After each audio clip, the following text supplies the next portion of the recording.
തിരുവനന്തപുരം നഗരസഭയിൽ ഇപ്പോൾ നാടകീയമായ ചില നീക്കങ്ങളാണ് നടന്നത്. അതായത് ബി.ജെ.പിയെ താഴെ ഇറക്കാം എന്നുള്ള ഒരു മോഹത്തിലാണ് LDF-ഉം അതോടൊപ്പം തന്നെ UDF-ഉം നിന്നത്. ശബരിനാഥിന്റെ ഒരു കണക്കുകൂട്ടലെല്ലാം തന്നെ ശരിവെക്കുന്ന രീതിയിലേക്ക് കാര്യങ്ങൾ എത്തുമെന്നാണ് ഉച്ചയ്ക്ക് മുമ്പ് വരെ UDF-ഉം അതോടൊപ്പം തന്നെ LDF-ഉം അതായത് ഇന്ത്യ സഖ്യം വിചാരിച്ചത്. എങ്കിൽ ഇപ്പോൾ അല്പസമയത്തിനുള്ളിൽ നടന്നത് ശബരിനാഥിനെയും അതോടൊപ്പം തന്നെ ഇന്ത്യ സഖ്യത്തെയും മുഴുവൻ ഞെട്ടിക്കുന്ന ഒരു നീക്കമാണ് നടന്നത്. അതായത് 51 പേർ, അതായത് ഒരു സ്വതന്ത്ര കൗൺസിലറും കൂടെ ഇപ്പോൾ ബി.ജെ.പിക്ക് പിന്തുണമായി എത്തിയിരിക്കുന്നു. പൗണ്ട് കടവ് കൗൺസിലർ സുധീഷാണ് ബി.ജെ.പിക്ക് ഇപ്പോൾ പിന്തുണമായി എത്തിയത്. അതോടുകൂടി തന്നെ ഇപ്പോൾ സുഗതന്റെ അവധി അത് മേയർ അംഗീകരിക്കുന്ന ഒരു സാഹചര്യത്തിലേക്ക് എത്തി. ഇനിയിപ്പോൾ സുഗതൻ അയോഗ്യനാണെങ്കിൽ പോലും ബി.ജെ.പിക്ക് ഒരു തരത്തിലുമുള്ള ഒരു ഭീഷണി ഉണ്ടാകില്ല. അയോഗ്യത ബി.ജെ.പി ഇപ്പോൾ മറികടന്നിരിക്കുന്നു എന്നുള്ളതാണ് ഏറ്റവും പ്രധാനപ്പെട്ട കാര്യം. സുഗതന്റെ കൗൺസിലിൽ ഹാജരാകുന്നതിൽ 6 മാസത്തേക്കുള്ള അവധി ഇപ്പോൾ ബി.ജെ.പി അതായത് മേയർ ഇപ്പോൾ ശരിവെക്കുന്നു, അത് അംഗീകരിക്കുന്ന ഒരു സാഹചര്യത്തിലേക്ക് കാര്യങ്ങൾ പോയിട്ടുണ്ട്. വിയൂർ സെൻട്രൽ ജയിലിൽ നിന്നും ജയിൽ സൂപ്രണ്ട് മുഖേനയാണ് സുഗതൻ 6 മാസത്തേക്ക് എനിക്ക് അവധി വേണമെന്ന് ആവശ്യപ്പെട്ടുകൊണ്ട് മേയർക്ക് ഒരു കത്തയച്ചത്. അത് സുഗതന്റെ അഡ്വക്കേറ്റ് തന്നെ അത് മേയർക്ക് നൽകിയിട്ടുണ്ട് എന്നുള്ളതാണ് ഏറ്റവും പ്രധാനപ്പെട്ട കാര്യം. അത് 6 മാസം കഴിഞ്ഞാൽ മാത്രമേ കാപ്പ കേസിൽ ജയിലിൽ കിടക്കുന്നത് കൊണ്ട് തന്നെ സുഗതന് പുറത്തേക്ക് ഇറങ്ങാൻ പറ്റുള്ളൂ. 2 സ്വതന്ത്രരുടെ പിന്തുണയിലാണ് അവധി അപേക്ഷ ഇപ്പോൾ പാസ്സാക്കിയിരിക്കുന്നത്. മേയറും ഇപ്പോൾ പിന്തുണച്ചിട്ടുണ്ട്. 51 പേർ അംഗീകരിച്ചു എന്ന് മേയർ ഇപ്പോൾ ഔദ്യോഗികമായി തന്നെ അറിയിച്ചിട്ടുണ്ട് എന്നുള്ളതാണ് ഏറ്റവും പ്രധാനം. കൂടാതെ കാസ്റ്റിംഗ് വോട്ടിംഗ് കൂടെ അവിടെ തിരുവനന്തപുരം നഗരസഭയിൽ നടന്നു. അങ്ങനെ ഒരു 51 പേർ ഇപ്പോൾ ബി.ജെ.പിക്ക് പിന്തുണയുമായി എത്തിയിരുന്നു. അവസാന നിമിഷം അതായത് ബി.ജെ.പിയിലെ വി രാജേഷിനെയും അതോടൊപ്പം തന്നെ ആശാനാഥിനെയും അടക്കം ബി.ജെ.പി കൗൺസിലർമാരെ അടക്കം ഞെട്ടിച്ചുകൊണ്ടാണ് സ്വതന്ത്ര സ്ഥാനാർത്ഥി സുധീഷ് ബി.ജെ.പിക്ക് പിന്തുണയുമായി മുന്നിലോട്ട് വന്ന് അനുകൂലമായി തന്നെ വോട്ട് ചെയ്യുന്ന ഒരു സാഹചര്യത്തിലേക്ക് എത്തിയത്. എന്നാൽ ഇപ്പോൾ പ്ലക്കാർഡുമായി നടുത്തളത്തിലേക്ക് ഇറങ്ങിയ പ്രതിപക്ഷം ശക്തമായ ഒരു പ്രതിഷേധമാണ് ഇപ്പോൾ നടത്തുന്നത്.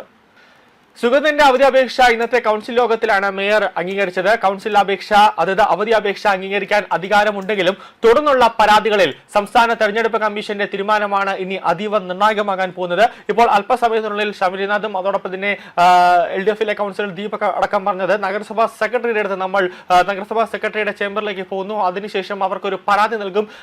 ഈ നഗരസഭാ സെക്രട്ടറി പരാതി സംസ്ഥാന തെരഞ്ഞെടുപ്പ് കമ്മീഷനിലേക്ക് കൈമാറും. അങ്ങനെ അവിടെ മേയർ വി രാജേഷ് എന്തുകൊണ്ട് സുഗതന് 6 മാസത്തേക്ക് അവധി നൽകി എന്നുള്ളത് അത് പൂർണ്ണമായി അത് ബോധ്യപ്പെടുത്തേണ്ട ഒരു ഉത്തരവാദിത്തം മേയറിനുണ്ടാകും. പരാതിയുമായി ആരെങ്കിലും കമ്മീഷനെ സമീപിച്ചാൽ അത് ഏത് സാഹചര്യത്തിൽ അവധി അംഗീകരിച്ചു എന്ന് മേയർ ബോധ്യപ്പെടുത്തേണ്ടി വരും. ആ നീക്കവും ഇപ്പോൾ ഇന്ത്യ സഖ്യം അവിടെ നടത്തുന്നുണ്ട്. ബന്ധപ്പെട്ട കക്ഷികളുടെ ഭാഗം കേട്ട കമ്മീഷനാണ് അന്തിമ തീരുമാനം ഇപ്പോൾ എടുക്കാൻ പോകുന്നത്. ക്രിമിനൽ പശ്ചാത്തലമുള്ളവരെ കാപ്പ ചുമത്തി ജയിലിൽ അടയ്ക്കുന്ന നടപടിയുടെ ഭാഗമായാണ് സുഗതനെതിരെ പോലീസ് കേസെടുത്തത്.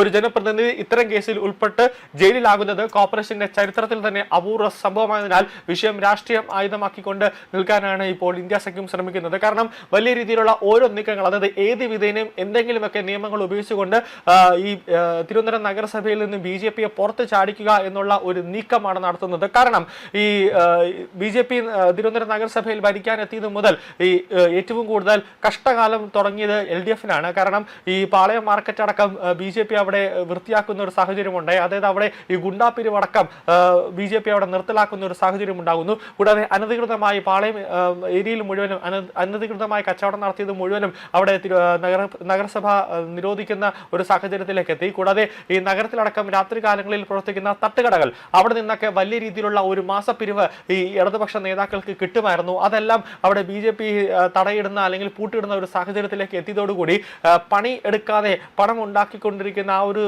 സോഴ്സ് അല്ലെങ്കിൽ ആ ഒരു വഴി ഇടതുപക്ഷത്തിന് അടഞ്ഞു. അതാണ് അവർക്ക് വലിയ രീതിയിലുള്ള ഒരു ദേഷ്യം അല്ലെങ്കിൽ ഒരു കലി അവർ ബി.ജെ.പിയോട് ഇപ്പോഴും വെച്ച് പുലർത്തുന്നത്. കാരണം ഏത് രീതിയിൽ കൂടെയും ബി.ജെ.പി അവിടെ നിന്ന് പുറത്താക്കാൻ വേണ്ടിയുള്ള ഒരു നീക്കം ഇപ്പോഴും LDF നടക്കുന്നുണ്ട്. അതുകൊണ്ട് തന്നെയാണ് ഇന്ന് മേയറും അതോടൊപ്പം തന്നെ ഡെപ്യൂട്ടി മേയറുടെയൊക്കെ സത്യപ്രതിജ്ഞ ഒന്നും ശരിയായില്ല. അവർ കള്ളത്തരത്തിലൂടെയാണ് അവർ മേയർ ആയത്. അതുകൊണ്ട് തന്നെ അവരുടെ ഈ മേയർ സ്ഥാനം റദ്ദാക്കണം, ഹൈക്കോടതി റദ്ദാക്കണം എന്നൊക്കെ പറഞ്ഞുകൊണ്ടാണ് ദീപക് ഇപ്പോൾ വീണ്ടും കോടതിയിലേക്ക് ഒരു ഹർജി നൽകുന്ന ഒരു സാഹചര്യത്തിലേക്ക് എത്തിയത്.